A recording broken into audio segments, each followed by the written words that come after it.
Trójka. Program Trzeci Polskiego Radia. Poszukiwania świadków katastrofy promu Jan Heweliusz z 1993 roku oraz zbieranie ich relacji zostały przeprowadzone dzięki wsparciu finansowemu sponsora, serwisu Netflix, w którym można obejrzeć serial fabularny Heweliusz inspirowany tymi wydarzeniami. Netflix nie jest producentem podcastu i nie ingerował w jego treść. Hello? Hello, is this Ailey Carlson? Yes, it is. Szukamy tych, których nikt nie chciał wysłuchać. Największa powojenna polska katastrofa morska wydarzyła się w noc z 13 na 14 stycznia 1993 roku. Prom Jan Heweliusz przewrócił się w połowie trasy ze Świnoujścia do Istet. Na pokładach niósł ciężarówki, wagony kolejowe i ludzi. Tamtej nocy 65 osób. Zginęło 56. Byli wśród nich i Szwedzi. Przeszukaliśmy archiwa prasowe. Nie natrafiliśmy na żaden ślad przeprowadzonej z ich rodzinami rozmowy. Jakby ich nieszczęście naszym dziennikarzom przesłoniła polska trauma. Podcast programu Trzeciego Polskiego Radia. 12 000 dni. Katastrofa promu Jan Heweliusz. Odcinek 4. A on nadal jest. Hello? I'm a journalist from Polish radio. Po wielu ślepych tropach mamy numer telefonu, który odnalazł dla nas pisarz, pracujący przez lata dla jednej z najważniejszych szwedzkich gazet. Maciej Zaręba-Bielawski. Are you by any chance the daughter of Bo Carlson and Laila Carlson? Yes, I am. Dzięki niemu dzwonimy do córki kierowcy, Bo Carlsona, Szweda, który zginął na Heweliuszu. And my mother passed away a year and a half ago. Spóźniliśmy się kilkanaście miesięcy. Laila Carlson, wdowa po kierowcy, zmarła w zeszłym roku. Jej córka, z którą rozmawiamy w momencie katastrofy, miała 11 lat. I have 5 more sisters, that is the daughters of... Mówi, że ma jeszcze 5 sióstr. Niektóre w 93 roku były dorosłe. Perhaps I can't promise anything, but maybe. Zbieramy skrawki informacji. My aunt remembers more. Zastanawiamy się, czy między szwedzkimi wdowami była jakaś nić porozumienia, wspólnota, jak ta, która zdarzyła się w Polsce. Pytamy o kontakty między nimi. No, I don't know. I don't think so. No, I think... But we had a Polish girl, Agnieszka. Agnieszka. Wtedy mówi o niej po raz pierwszy. Sorry, I didn't hear. I gdzieś nam to umyka. I'm sorry, you want to say something here? No, it's the people around me. There is a lot of newspaper clippings. Przywołaliśmy wspomnienia. Everything, yes. Aili siedzi nad wycinkami starych gazet i czyta, jak jej mama chciała za wszelką cenę odzyskać ciało taty. She really wanted to have the body back. Przeoczylibyśmy Agnieszkę, Agnieszka. ale Aili pamięta. I'm not sure about the pronunciation. Agnieszka, yes? That was her name. Yes, I think she lives in Italy. Agnieszkę, która mieszka we Włoszech. My mother heard about Agnieszka. She thought Wdowa about po her Bo Carlsonie miała napisać do niej list i zaprosić ją do siebie na wakacje. I think my mother wrote her a letter. Aili i Agnieszka w dniu katastrofy miały po 11 lat. Hello, Ailey. Hello. Aili pomaga nam się skontaktować z Agnieszką.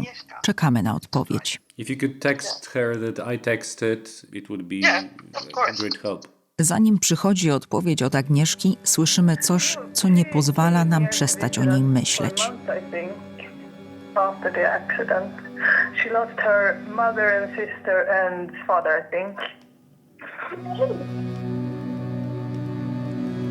Hello? Ta dziewczynka straciła w katastrofie matkę, siostrę i ojca.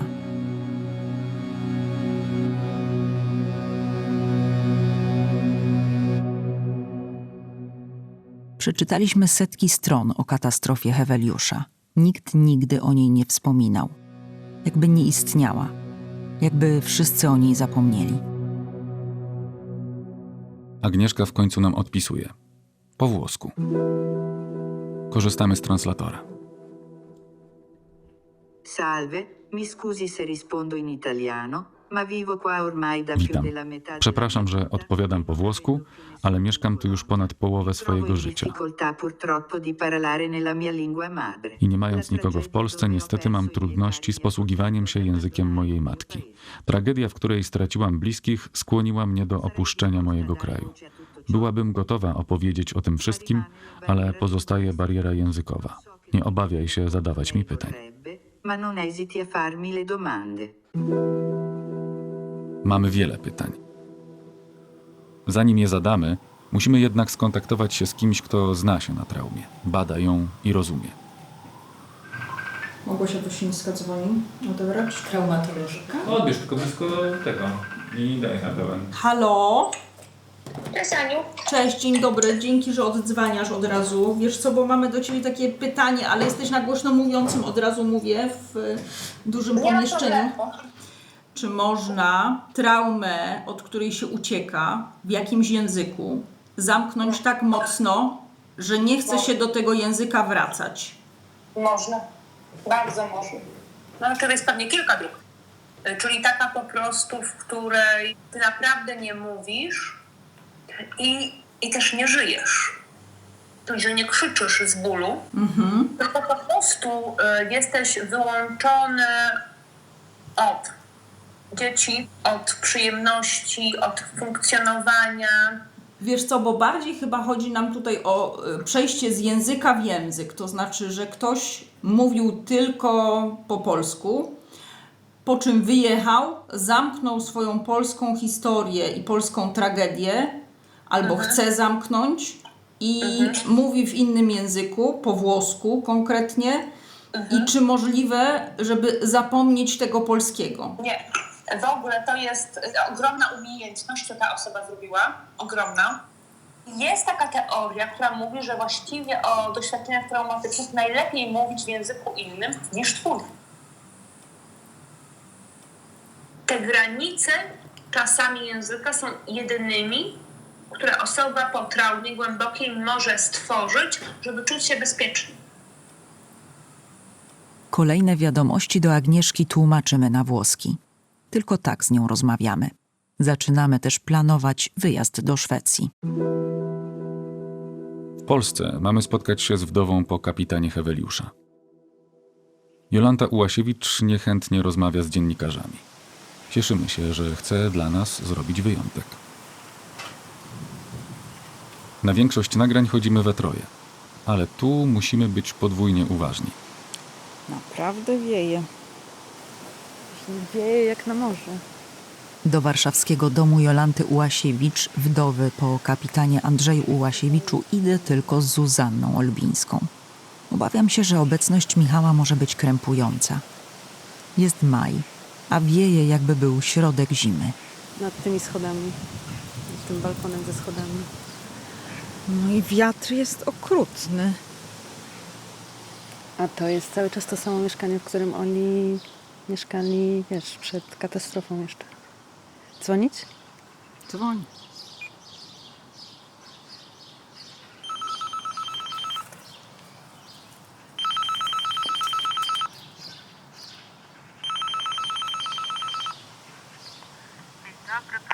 Dzień dobry.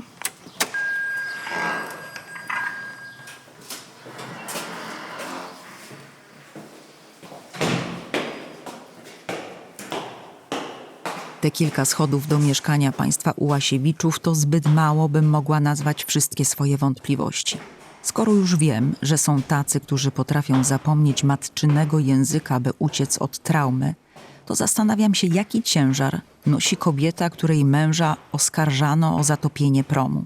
Co musiały razem przejść Jolanta Ułasiewicz i jej córka Agnieszka. Zwraca moją uwagę również zbieg okoliczności. Imię Agnieszka. Już przed chwilą je słyszeliście.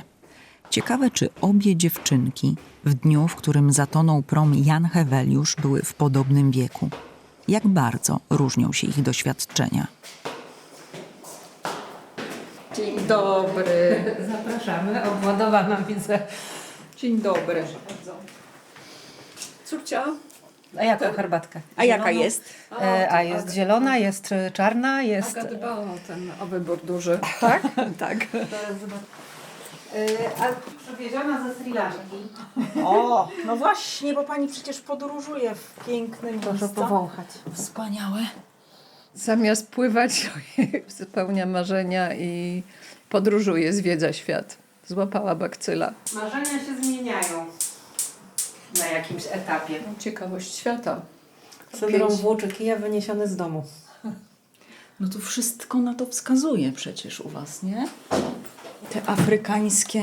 Znaczy pierwsza podróż nasza wspólna to był rejs do Afryki Wschodniej. Tak, to jest pamiątka przywieziona właśnie z Kenii. Agnieszka, córka kapitana, pracuje w biurze podróży. Wszystko w tym domu, każda rzeźba i obraz przypominają o kapitanie, który zabierał swoje dziewczyny w świat. Pewnie ta niedawno przywieziona herbata ze Sri Lanki też jest w jakimś sensie pamiątką po tacie. Także Agnieszka ma duży sentyment do Afryki. Tata napisał pani historię, co? Pokazał drogę, a historię każdy pisze swoją. Rankiem 14 stycznia 1993 roku Jolanta Ułasiewicz, żona kapitana promu Jan Heweliusz, usłyszała 2 wiadomości.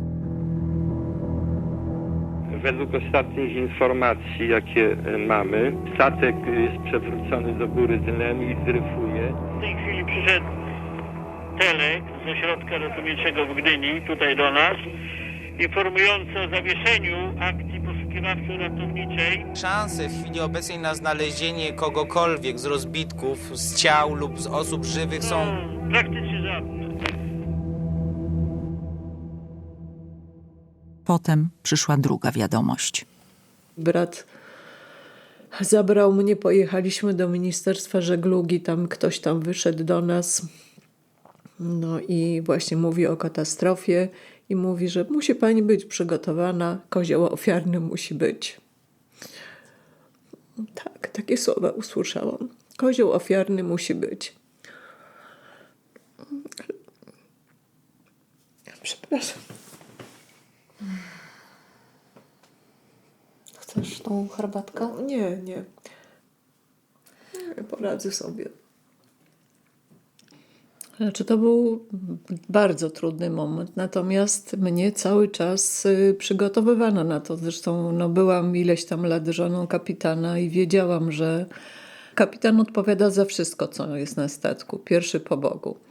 Więc dla mnie to było bardzo, bardzo trudne i nie posłuchałam tych sugestii kolegów, żebym sobie dała spokój, że się będę denerwowała, przeżywała, bo oni muszą znaleźć winnego.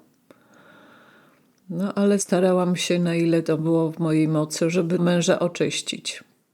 Jeździ na posiedzenia Izby Morskiej. Izba Morska będzie wyjaśniała, czy postępowanie załogi było prawidłowe, czy nie zostały popełnione błędy w trakcie prowadzenia akcji ratowniczej. Najpierw jeździ do Szczecina, potem także do Gdyni. Znaczy ja wiedziałam, co się dzieje na izbach morskich. Także miałam świadomość tego, że nie będzie mi lekko, przez co będę musiała przechodzić, ale gdybym w ogóle nie wzięła w tym udziału, to miałabym do siebie żal, że odpuściłam.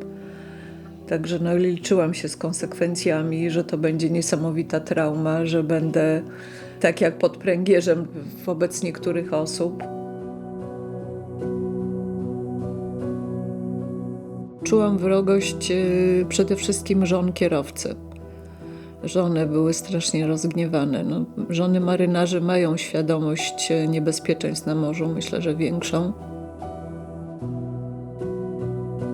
Dla mnie pierwsza sprawa to była sprawa odpowiedzialności, oczyszczenia nazwiska mojego męża, że zrobił wszystko, co mógł, żeby uratować. Także dla mnie priorytetem było dobre imię jego.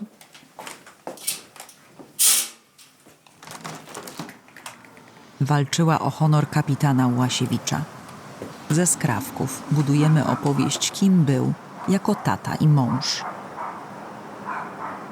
Bo dzisiaj wieje jak nad morzem. No silny wiatr jest, ale nie myślę w ten sposób. No pogoda jest nieprzewidywalna, także nie chcę takich odniesień. Kiedy pani pierwszy raz po tym wszystkim popatrzyła na morze? Kiedy? No bardzo szybko. No ja byłam na pożegnaniu przy pomniku tych, co nie wrócili z morza w Gdyni. No to listy poległych. ja nie mam urazu, że się boję morza. My wpłynęłyśmy rejsem do Isztat chyba 3 czy 4 miesiące po katastrofie i tam zrzucałyśmy wieniec. I pamiętam, że chciała z nami strasznie popłynąć moja siostra cioteczna, która znała dobrze Andrzeja i nie wiem, bała się, że ja wyskoczę. Ja się nie bałam morza. Bez żadnych jakichś tam lęków. Jaki był jej Andrzej? Czy inaczej zachowywał się w domu, kiedy po dniach pływania siadał w swoim gabinecie i słuchał ulubionej muzyki? A jaki na morzu, gdy trzeba było podejmować ważne decyzje? No ja widzę go też do dzisiejszego dnia, jak stoi na mostku, oparty tam przed oknem, jego ulubiona pozycja na bociana. Opierał się rękoma, stał na mostku, żeby widzieć tam, co przed nim jest. Ręce były oparte, był tak podparty, coś tak jak parapet. No i oczywiście noga jedna podkurczona i taką pozycję zapamiętałam.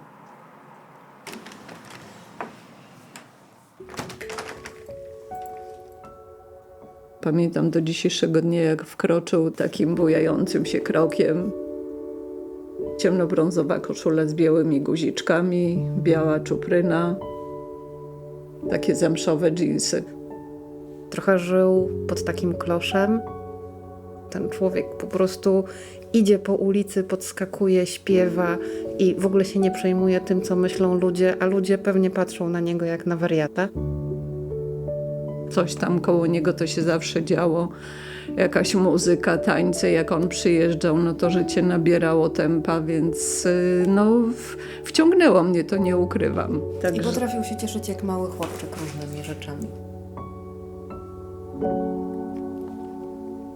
Zdjęcia kapitana Andrzeja tutaj za panią stoją, co? Tak, to jest zdjęcie męża. Cały czas tu stoi to zdjęcie? Tak, cały czas tu stoi. Czuprynę widzę, trochę wywiało. No trochę wywiało czuprynę.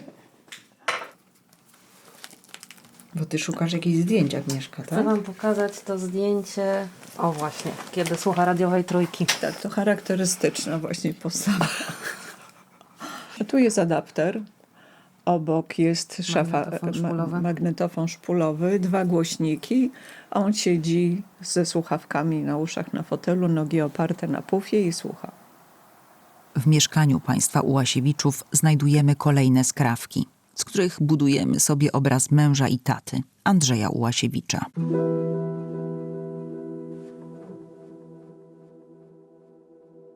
Piszę z Agnieszką mieszkającą we Włoszech. Zbieram inne skrawki.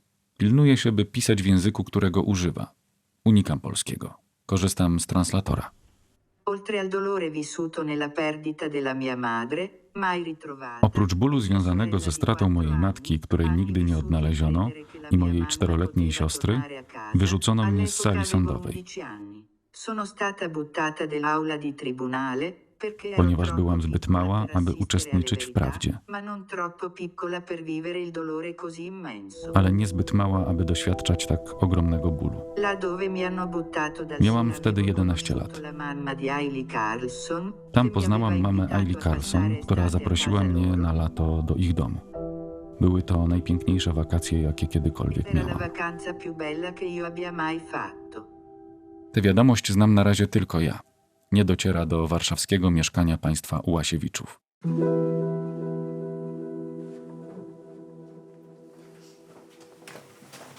Znalazłaś tą Lolusiłan? Lolusiłan jeszcze nie znalazłam.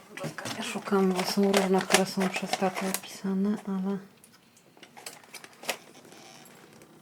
Powyciągałyśmy kasety magnetofonowe, które kapitan Ułasiewicz nagrywał dla żony.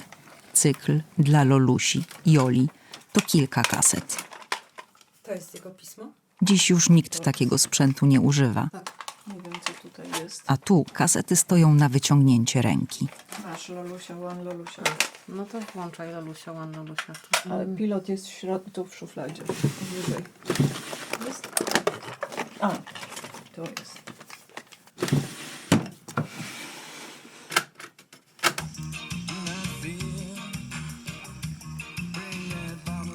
Są piosenki, które jak słyszę, no to przywołuje mi, a tego słuchaliśmy będąc w Antwerpii, a to było gdzieś tam w porcie na statku. Są takie, które przypominają właśnie różne miłe chwile. Ale są piosenki, które potrafią mnie tak zdałować, że jestem no po prostu w rozpaczy.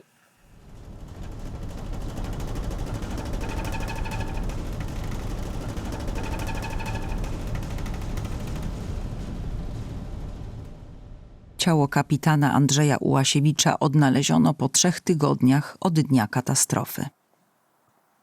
Wydawało mi się, że na morzu jest bezpieczne, bo powtarzał, że zawsze jest jakieś wyjście.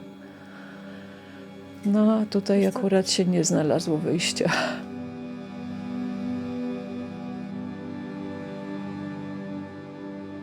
Mąż powiedział kiedyś, nawet była taka rozmowa, że jak go tam znajomy lekarz, który pływał na statku, zapytał, co by zrobił, no to on od razu odpowiedział, że on by nie zszedł, on by został. Więc ja ani przez moment nie miałam złudzeń, że on się uratował.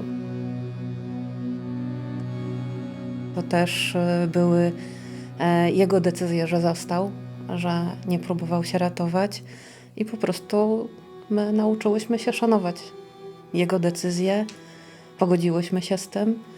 Znaczy, to był bardzo trudny moment, natomiast mnie cały czas przygotowywano na to. Zresztą no, byłam ileś tam lat żoną kapitana i wiedziałam, że kapitan odpowiada za wszystko, co jest na statku, pierwszy po Bogu. Więc rozumiałam tą jego decyzję, jak on by się czuł, jaki byłby nieszczęśliwy, wiedząc, że nie udało się tylu ludzi uratować. I myślę, że taki ciężar by go niszczył. Że to już nie byłoby takie samo życie, jak było przed. I tak by go to zabiło.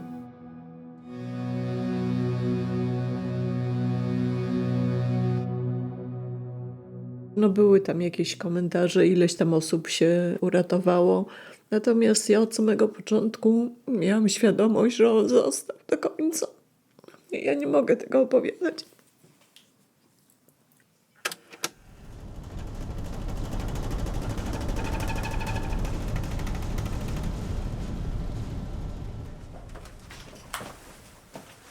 Mama w pierwszych dniach to, co mi powiedziała, to, że go nie ma razem z nami, no to zawsze zostaje w naszych sercach i został. Więc jest do dzisiaj i myślę, że będzie do końca naszych dni, tak naprawdę. Nadal jest go tutaj bardzo dużo.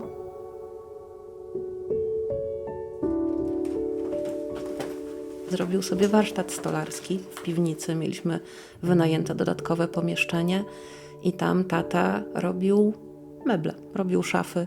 Druga szafa, która jego rękoma była tworzona, nadal tutaj jest.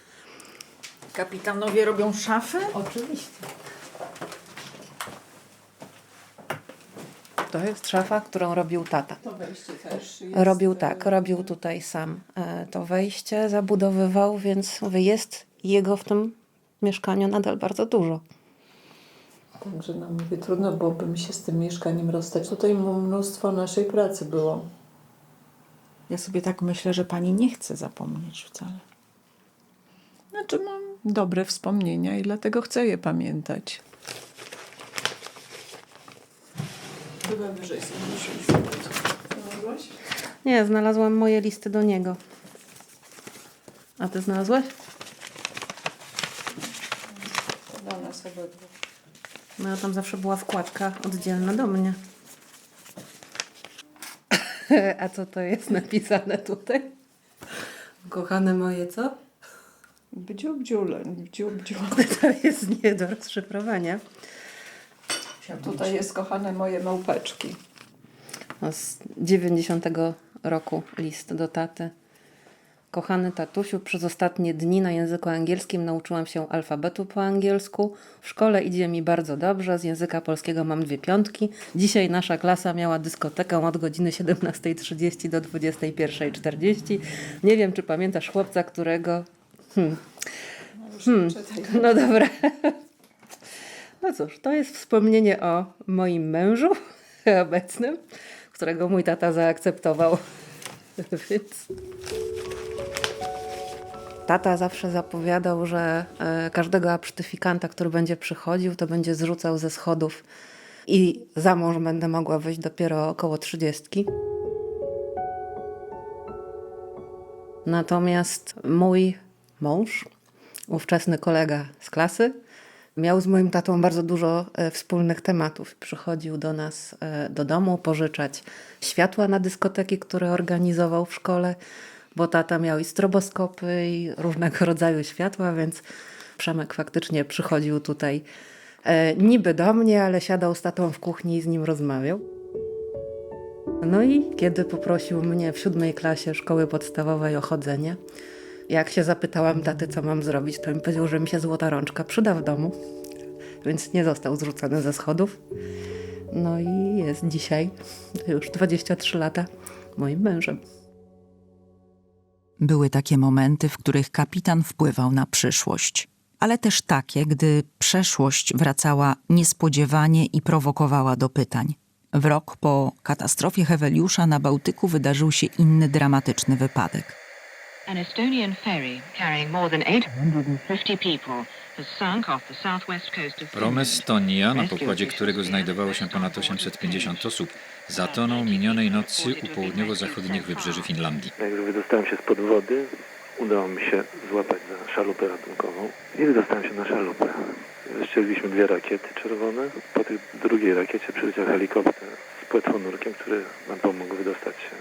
Wtedy teraźniejszość zaczęła boleśnie upominać się o komentarz. Pamiętam, była tragedia Estonii, jakiś dziennikarz, nie wiem już z jakiej to był gazety, potrafił do mnie zadzwonić i zapytać się, czy ja się czuję odpowiedzialna za śmierć tych, co zginęli na Heweliuszu. To wszystko boli. Nie było wtedy jeszcze takiej dostępności mediów, nie było internetu, ale bardzo łatwo wypływały numery telefonów, więc to, z czym sobie radziłyśmy, to telefony na przykład. Potrafili dzwonić i puszczać przez telefon. Zostawcie Titanica, 10 w skali Beauforta. Tak, naprawdę. Potrafili dzwonić i nie odzywając się po prostu puszczać nam taką muzykę. Albo potrafili dzwonić, próbując wyłudzić jakieś pieniądze. Mając 13 lat musiałam sobie wypracować metodę odławiania oszustów, więc gdzieś tam z tym wszystkim sobie radziłyśmy i to były też rzeczy, których po prostu mamie nie mówiłam, tylko radziłam sobie z nimi sama, bo po co ją denerwować. I w ten sposób się chroniłyśmy nawzajem.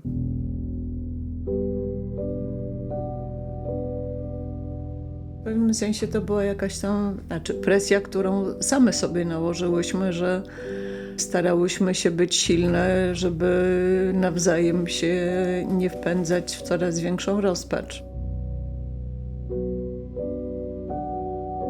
W dniu, kiedy to wszystko się stało, przyszedł brat mojej mamy, przyszli znajomi, którzy trochę nałożyli mi na głowę obowiązek tego, żeby zachować swoje emocje na wodzy, żeby nie pokazywać mamie swojej słabości, że płaczę, bo jak ja będę płakać, to jej będzie ciężej.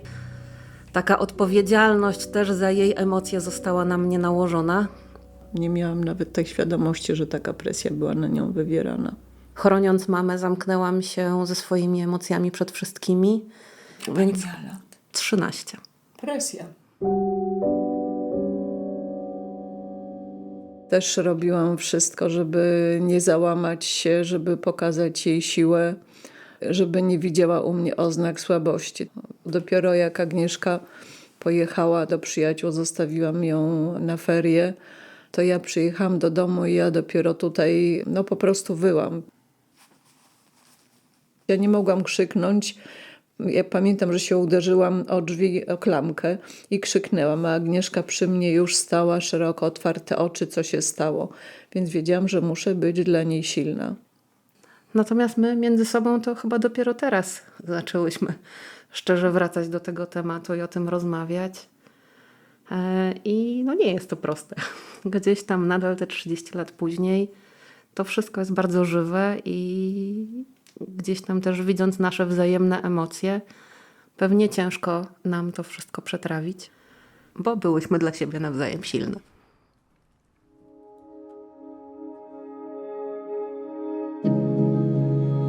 12 000 dni i rozmowy, które powinny się odbyć dawno temu.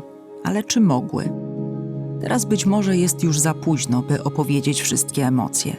Agnieszka i jej mama mają nawet inne sny. Ja w jakimś miejscu czekam. Może na dworcu, albo w centrum miasta. On do mnie ma zaraz dojechać. Może czekanie się dłuży. Po czym okazuje się, że gdzieś tam dalej muszę iść. A może ktoś znajomy pojawia się w tłumie. I się szukamy. To właśnie najczęściej mam taki sen. Kapitan gdzieś jest. Że ja czekam i że gdzieś on zaraz ma się pojawić, bo powiedział, że tam będzie. I że nigdzie go nie ma. I szukamy się po prostu i nie możemy się znaleźć. Pomimo tego, że minęło ponad 30 lat, to jeszcze zdarzają się sny, w których gdzieś tam pojawia się w życiu dzisiejszym, tak jakby był obok i żył tym, czym my żyjemy dzisiaj. Może uczyłby wnuka pływać. Miło, że odwiedza od czasu do czasu w snach. To jest ważne. I tyle.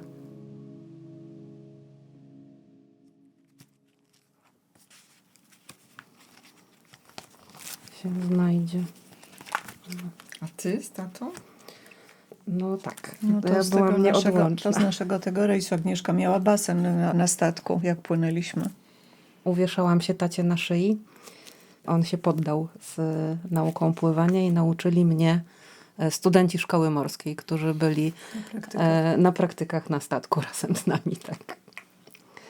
Im się już nie wypadało uwieść na szyi. To jest właśnie on w całej swojej okazałości, czyli po prostu w ciągłym ruchu. Aga ma dużo cech taty. Jest spokojna i mąż też taki był. Także cieszę się i też widzę w niej odbicie Andrzeja. Jestem z tego bardzo dumna. Taki był mój cel w życiu. Żeby chociaż trochę jego przypominać.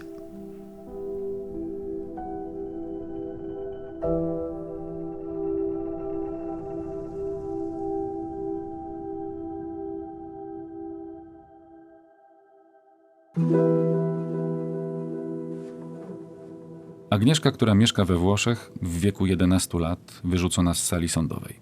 Opowiadam tę historię już po spotkaniu z rodziną kapitana. Czy wdowa po Andrzeju Ułasiewiczu pamięta dziewczynkę wyrzuconą z sali sądowej? Czy do skończonej rozmowy można dopisać jeszcze jedno pytanie? Tak naprawdę nic nie powiedziała. Powiedziała jej córka, bo to ona do niej dzwoniła, no, że mama absolutnie nie widziała żadnej dziewczynki, żadnej nigdy nie było, żadnego dziecka w czasie rozpraw. Absolutnie. No i nie bardzo o tym chcę mówić. No, w czasie nagrań powiedziała tak, że te Szwedki, a przede wszystkim żony kierowców były, od nich czuła taką niechęć. No i to wszystko, te wszystkie linki. Nie dziwi mnie ta niechęć, skoro to z kapitana robiono kozła ofiarnego odpowiedzialnego za katastrofę. Wdowa po nim nie pamięta małej dziewczynki, która straciła matkę, siostrę i ojca. Dziewczynki, o której opowiedziała nam Aili Carlson. Chcemy tę kobietę, bo już nie dziewczynkę, Agnieszkę, mieszkającą we Włoszech, zaprosić do Szwecji. Czy możemy zapraszać po polsku? Pytamy raz jeszcze psychotraumatolożkę Małgorzatę Wosińską. Powinniście z tą osobą rozmawiać w języku, na który ona się umówiła, żeby mówić. Czyli w jakim języku? Po włosku. No to po włosku.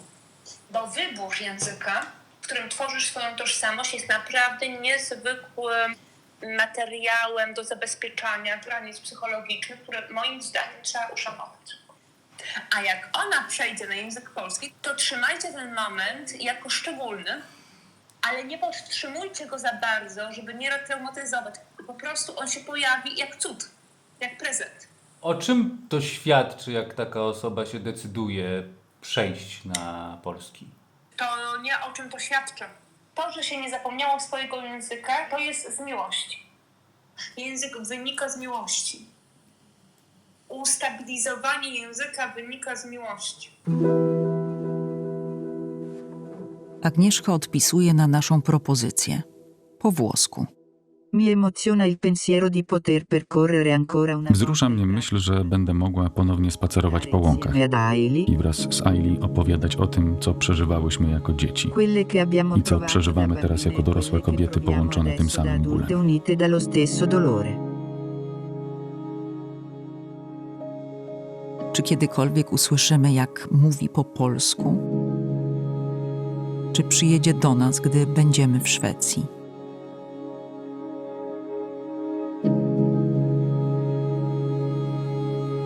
Dwanaście tysięcy dni. Katastrofa promu Jan Heweliusz. Podcast programu Trzeciego Polskiego Radia. W odcinku 4 opowiadali Jolanta Ułasiewicz, Agnieszka Chojka, dr Małgorzata Wosińska i Maciej Zaręba-Bielawski. Podcast przygotowali Anna Dudzińska i Michał Matus przy współpracy Zuzanny Olbińskiej. Muzyka Mariusz Ostański. Realizacja dźwięku Jacek Kurkowski. Konsultacja Bartosz Panek. Wykorzystano archiwa Polskiego Radia.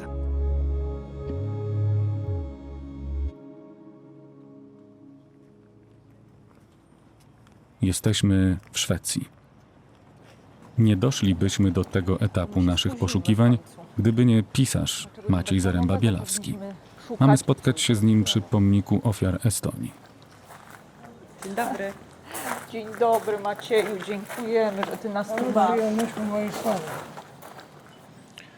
Po tej katastrofie nastąpiły poważne konflikty wśród krewnych ofiar. Estonii. Tak. I te konflikty się ciągnęły aż do postawienia tej pamiątki tutaj. Jak gdyby Szwecja się podzieliła na ludzi przybrzeżnych i śródlądowych. Dla przybrzeżnych fakt, że morze jest cmentarzem, był jak gdyby oczywisty, więc niech sobie tam spoczywają. A dla tamtych był to skandal, bo musiał być grób. Trauma była spora i trochę nieoczekiwana, że do tego stopnia różnią się nasze poglądy na to, jak akceptować śmierć na morzu. Poszukiwania świadków katastrofy promu Jan Heweliusz z 1993 roku oraz zbieranie ich relacji zostały przeprowadzone dzięki wsparciu finansowemu sponsora, serwisu Netflix, w którym można obejrzeć serial fabularny Heweliusz inspirowany tymi wydarzeniami. Netflix nie jest producentem podcastu i nie ingerował w jego treść. Jeżeli spodobała Ci się przygotowana przez nas opowieść, zapraszamy po więcej. Zapraszamy do Trójki. Trójka. Program Trzeci Polskiego Radia.